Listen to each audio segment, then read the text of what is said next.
নমস্কার সবাইকে। আজ আমি আপনাদের সঙ্গে আমার বিয়ের দিনের কিছু মুহূর্ত শেয়ার করব। যাই হোক, বিয়ের ভিডিওতে আপনারা দেখতেই পাবেন সেই ছোটো ছোটো মুহূর্তগুলো। সবথেকে মজার কথা কি জানেন তো, আমি আমার বিয়ের দিন আমার মায়ের কাছে বকা খেয়েছিলাম। কেন জানেন? আমার সাজতে সাজতে একটু দেরি হয়ে গেছিলো, আর আমাদের যেহেতু আংটি দিয়ে সিঁদুর পরায়, তো আমার বরের আংটিটা আমার মা আর খুঁজে পাচ্ছে না। এবার তার দোষ হয়েছিল আমি নাকি আংটিটা হারিয়েছি, অথচ আমার দিদা অনেক আগেই আংটিটা নিয়ে বিয়েবাড়ি চলে গেছিলো পুরোহিতকে দেওয়ার জন্য, যে বিয়ের সাজ সরঞ্জাম যা কিছু বিয়ের কাজে লাগে তার মধ্যে সব সাজিয়ে রাখার জন্য। এটা তো আমার মা জানে না, আমার মা আমাকে বকাবকি শুরু করছে।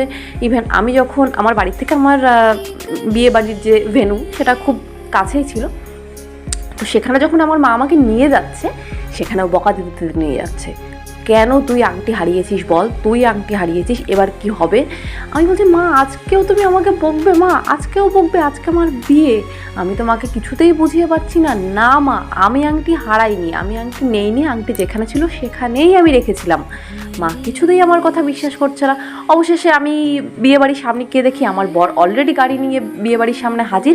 তো যথারীতি বরের আগে তো আমাকে ঢুকতে হবে বিয়েবাড়িতে, তাই আমি বরের গাড়ির পাশ দিয়ে কোনো রকম মুখ লুকিয়ে বিয়েবাড়িতে গিয়ে উঠলাম।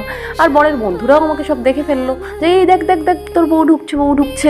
যাই হোক, এই হচ্ছে অবশেষে সব কিছু মিটলো, আংটিটা পাওয়াও গেল। গিয়ে দেখলাম আংটিটা জায়গায় আছে, আর আমার বিয়েটাও অ্যাট লাস্ট হলো ঠিকঠাকভাবে, সব কিছু ভালোভাবে সম্পন্ন হলো। ভিডিওটা দেখে তোমরা জানিও কেমন লাগলো, তোমাদের সঙ্গে আজ শেয়ার